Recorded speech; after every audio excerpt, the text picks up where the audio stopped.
Tak hanya itu, pemirsa, Wakil Menteri Pendidikan Dasar dan Menengah Wamendikdasmen Fajar Rizaul Haq menegaskan pihaknya berkomitmen untuk melakukan transformasi pendidikan. Hal ini disampaikan langsung oleh Fajar dalam tausiah pada Halal Bihalal Sivitas Akademika Universitas Muhammadiyah Palembang dengan tema meningkatkan ukhuwah menyatukan langkah menuju Universitas Muhammadiyah Palembang yang unggul.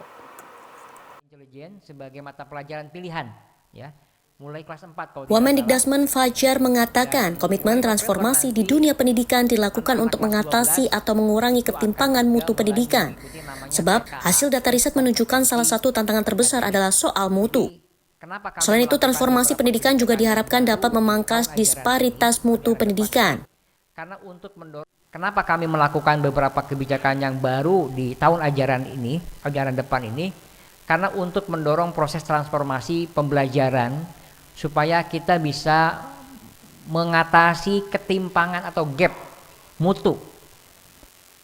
Karena menurut hasil data riset yang kami baca, itu salah satu tantangan terbesar kita ini adalah soal mutu, Pak.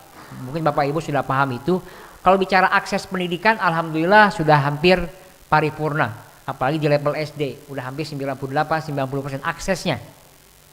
SMP udah di atas 80, 90 juga kalau tidak salah. Kalau SMA, SMK itu di atas 70%. Nah, yang sedang kami dorong maksimal adalah mengurangi ketimpangan mutu, disparitas mutu. Apa contohnya, Pak? Banyak hasil riset yang mengatakan bahwa ada anak dengan kelas SMA, tapi kemampuan akademiknya itu kelasnya SMP. Bahkan ada hasil penelitian yang mengatakan anak dari kelompok menengah ke atas itu punya kemampuan 18 bulan lebih tinggi dibanding dengan anak dari kelompok menengah bawah. Jadi begini, anak dari golongan miskin itu tertinggal 18 bulan belajarnya dibanding dengan dari anak orang kaya, gitu aja lah, paling gampangnya. 20% itu, ada hasil riset seperti itu. Kenapa ini terjadi? Bahkan tadi hasil riset yang saya sampaikan juga, anak kita yang di Papua itu kelas SMA kelas 2 atau kelas 3 misalnya, SMA. Tapi kalau di Jawa, kemampuannya itu hanya setara dengan SMP.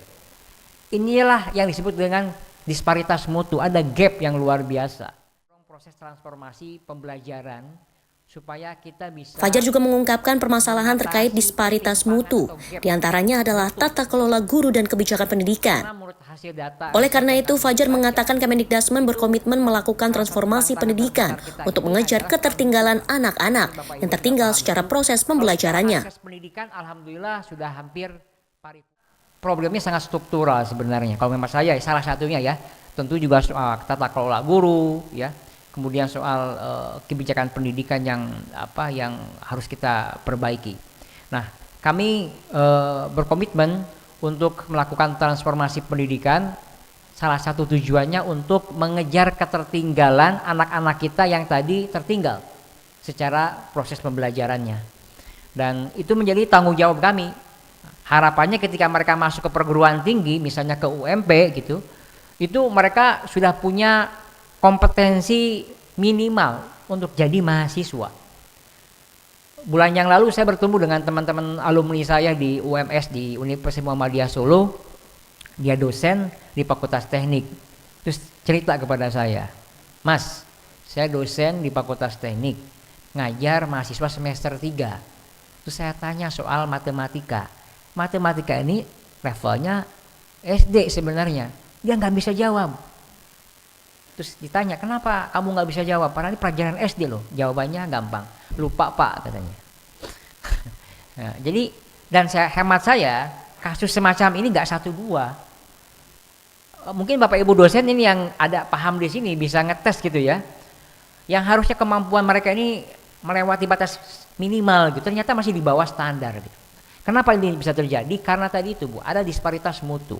Standar kualitas mutu pendidikan anak-anak kita ini di bawah standar.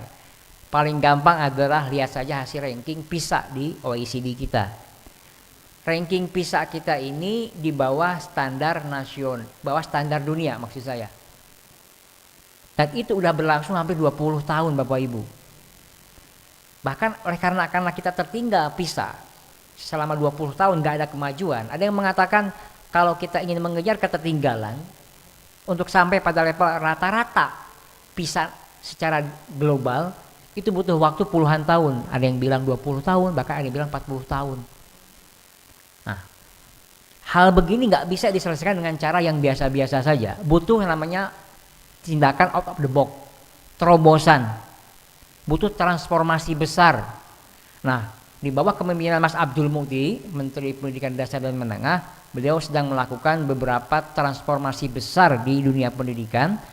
Salah satu tujuannya tadi untuk memangkas disparitas mutu itu. Apalagi di level SD, udah hampir 98. Fajar menyebut pihaknya juga akan mulai mengenalkan mata pelajaran coding atau artificial intelligence sebagai mata pelajaran pilihan mulai dari kelas 4 SD. Fajar menuturkan pada November mendatang, anak-anak kelas 12 akan mengikuti TKA atau tes kompetensi akademik. Kebijakan tersebut dilakukan untuk mendorong proses transformasi pembelajaran agar bisa mengatasi ketimpangan. Banyak hasil yang mengatakan bahwa kami juga nanti di bulan akan mulai mengenalkan mata pelajaran coding atau dan artificial intelligence sebagai mata pelajaran pilihan, ya, mulai kelas 4 kalau tidak salah, ya. Dan mulai November nanti anak-anak kelas 12 itu akan juga mulai mengikuti namanya TKA, tes kompetensi akademik. Ada anak dengan kelas SMA. Umay memberitakan dari Palembang, Sumatera Selatan. SMP.